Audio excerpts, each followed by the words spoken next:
No futuro, se você não receber o selo de Deus, você automaticamente vai receber a marca da besta e vai sofrer as 7 últimas pragas descritas em Apocalipse capítulo 16. Mas você sabe o que é o selo de Deus?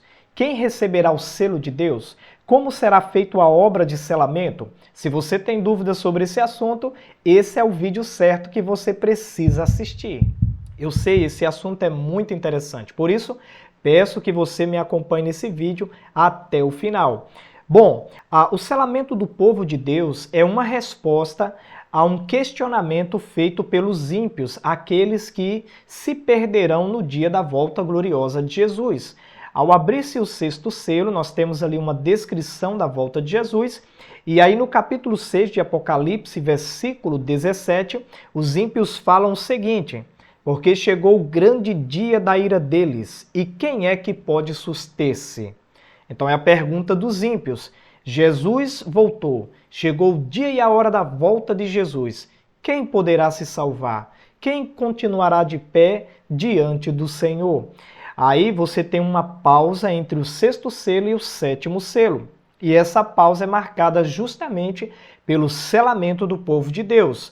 Deus mostrando aos ímpios que sim, tem um povo que ficará de pé, que se susterá diante do Senhor, que continuará firme, que estará salvo no dia da volta de Jesus. E esse povo são os 144 mil, que é o povo selado de Deus no tempo do fim, e é o que nós vamos ver na leitura de Apocalipse, capítulo 7, versículos do 1 ao 4. Depois disto, vi 4 anjos em pé nos 4 cantos da terra, conservando seguros os 4 ventos da terra, para que nenhum vento soprasse sobre a terra, nem sobre o mar, nem sobre árvore alguma. Vi outro anjo que subia do nascente do sol, tendo o selo do Deus vivo, e clamou em grande voz aos 4 anjos, aqueles aos quais fora dado fazer dano à terra e ao mar, dizendo: não danifiqueis nem a terra, nem o mar, nem as árvores, até selarmos na fronte os servos do nosso Deus.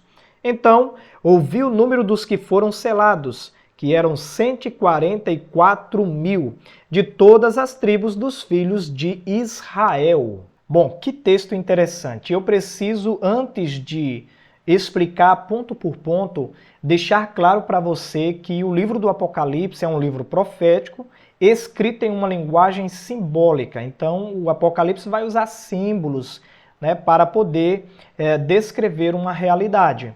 Então vamos lá. Primeiro ponto aí desse texto.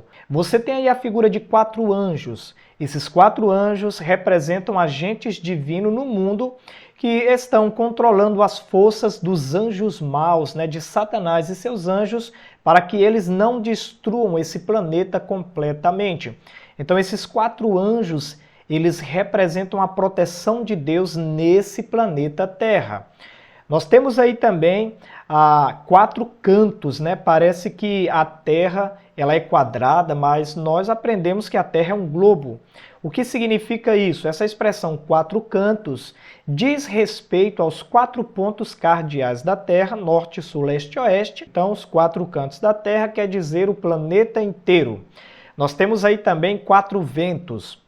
Quando nós estudamos a profecia, nós percebemos que ventos significam catástrofes, guerras, destruição. É o que vemos quando lemos, por exemplo, Jeremias capítulo 1, do versículo 1 ao 5. Bom, eu poderia acrescentar aí também a questão das pragas, né? Quando os ventos forem soltos, haverá no mundo catástrofes, destruições, guerras e as pragas cairão sobre esse planeta para atingir o planeta e os adoradores da besta, aqueles que tiverem a marca da besta. Nós temos também aí as palavras terra, mar e árvores, que enfatizam a natureza universal da ameaça de destruição que haverá no futuro. Então eu poderia resumir da seguinte forma para você. Anjos poderosos de Deus estão guardando este planeta, reprimindo as ações de Satanás e seus anjos, não permitindo que eles destruam esse planeta completamente. Você acha que se não fosse a proteção de Deus, o diabo já não tinha destruído esse mundo? É lógico que sim. Satanás com certeza já teria promovido aí uma terceira guerra mundial e a destruição seria certa. Então, isso não acontece porque anjos de Deus, anjos celestiais, anjos poderosos estão protegendo os quatro cantos desse planeta Terra. Porém, o texto diz que vai chegar um momento que esses anjos vão soltar os quatro ventos e haverá sobre o mundo destruição, catástrofes, seguida das 7 últimas pragas que cairão, e Satanás e seus anjos estarão livres para agir sobre o ser humano e sobre o planeta. Apenas o povo de Deus estará protegido. É aí que entra um anjo que sobe do Oriente, do nascente do sol. Esse anjo, ele é um símbolo dos verdadeiros pregadores do Evangelho, que proclamarão a mensagem final de Deus, e aqueles que a aceitarem receberão o selo de Deus. Mas o que será o selo de Deus? Bom, eu vou deixar mais para frente, então não perca esse vídeo por nada. Continue assistindo, pega um papelzinho aí, anote os textos, reveja esse vídeo, porque vai ser muito importante para você. O fato é que o selo de Deus será colocado sobre a fronte, ou sobre a testa do povo dele. E na linguagem profética e simbólica do Apocalipse, fronte ou testa é símbolo de razão, de entendimento. Por último, nós temos aí o número das pessoas que serão seladas, um número bem emblemático e polêmico, os 144 mil. Para não entrar na discussão se é simbólico, literal e tudo mais, eu gostaria apenas de deixar claro que esses 144 mil, que são os selados, os que receberão o selo de Deus, representam a última geração de salvos vivos na volta de Jesus Cristo, ok? Bom, mas seguindo aqui o nosso vídeo, qual será o propósito do selamento? 3. E eu gostaria que você prestasse bastante atenção agora, parasse o que você está fazendo agora e prestasse atenção. Então vamos aos 3 pontos. O primeiro, mostrar que Deus tem um povo fiel sobre a terra. E aqui o selo ele tem uma função de propriedade, mostrar que Deus tem um povo que pertence a ele, um povo fiel, ok? O segundo ponto será distinguir, separar o povo de Deus dos adoradores da besta. Aí aqui o selo de Deus terá uma função de identidade, mostrar quem é o povo de Deus no tempo do fim, quem são aqueles fiéis de Deus que não adorarão a besta e tampouco a sua imagem. Agora, nós temos um terceiro ponto, que é proteção das 7 últimas pragas. Então veja bem, assim como o sangue nos umbrais das portas, nas pragas que caíram do Egito, protegeram os hebreus, principalmente do anjo da morte que estava ali matando os primogênitos, assim como aquele sangue foi um sinal de proteção para aquele povo, o selo de Deus também será um sinal de proteção contra as 7 últimas pragas que serão derramadas sobre os adoradores da besta e da sua imagem. Então fica assim, o selo de Deus tem uma função de propriedade, mostrar que Deus tem um povo sobre a terra, uma função de identidade, mostrar quem é o povo fiel de Deus sobre a terra, e uma função de proteção, porque aqueles que tiverem o selo de Deus estarão guardados, protegidos das 7 últimas pragas. Bom, agora chegou o momento que nos interessa. O que será o selo de Deus? E aí, qual a sua opinião? O que será o selo de Deus? Escreva aí nos comentários. E enquanto você escreve aí, eu peço a você humildemente que curta esse vídeo e que também compartilhe esse vídeo no Facebook, no WhatsApp ou em outros lugares para que mais pessoas tenham acesso a esse conteúdo. Posso contar com você? Legal, vamos lá. O que será o selo de Deus? Apocalipse capítulo 14, versículo 1. Nós temos ali os 144 mil, e vocês sabem que os 144 mil é o povo selado de Deus lá do capítulo 7. Então eles têm o selo de Deus. E aí quando você lê o versículo 1, diz o seguinte: Olhei e eis o Cordeiro em pé sobre o monte Sião, e com ele 144 mil, tendo na fronte escrito o seu nome e o nome de seu pai. Então note, os salvos, eles têm ao nome de Deus e de Jesus sobre a testa. Isso mostra duas coisas. Primeiro, que eles são propriedade de Deus e de Cristo.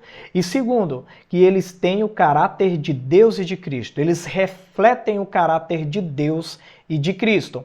Mas não para por aí. Quando nós lemos um outro texto interessante aqui em Isaías capítulo 8, versículo 16, nós percebemos o seguinte: resguarda o testemunho e sela a lei no coração dos meus discípulos, porque a lei de Deus deve ser selada na mente e no coração dos seus discípulos. Eu cheguei à seguinte conclusão: a lei de Deus é um reflexo do caráter santo e puro de Deus.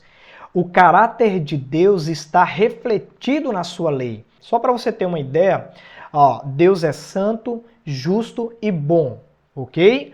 E aí quando você lê Romanos capítulo 7, versículo 12, você nota ali também que a lei é santa, o mandamento é santo, justo e bom. Então perceba que na lei de Deus está o caráter dele. Guardar a lei de Deus significa receber o caráter de Deus. Significa refletir o caráter de Deus. Por isso que lá em Hebreus, capítulo 8, versículo do 8 ao 10, falando da nova aliança, diz que Deus escreverá a sua lei na mente e no coração do seu povo.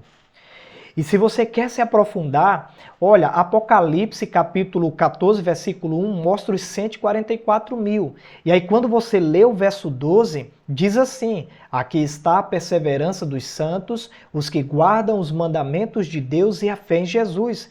Ou seja, os mesmos 144 mil que não adorarão a besta, nem receberão a marca da besta, que seguirão o Cordeiro, que refletem o Cordeiro, o caráter de Deus e do Cordeiro, que é Jesus, guardam, perseveram em guardar os mandamentos de Deus e a fé em Jesus. Então, é por isso que o diabo, ele persegue tanto a lei de Deus, ele ataca tanto a lei de Deus. É por isso que tantos líderes religiosos, tantas igrejas por aí atacam tanto a lei de Deus, dizendo que a lei acabou, que não precisamos mais obedecer os mandamentos de Deus. Irmãos, isso é muito grave, isso é muito perigoso, ok?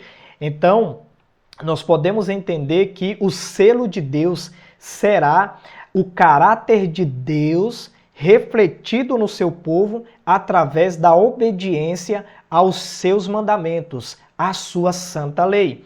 E já que estamos falando da lei, não podemos ignorar o quarto mandamento, que é o sábado, o mandamento do sábado. Ele merece um destaque especial no tempo do fim.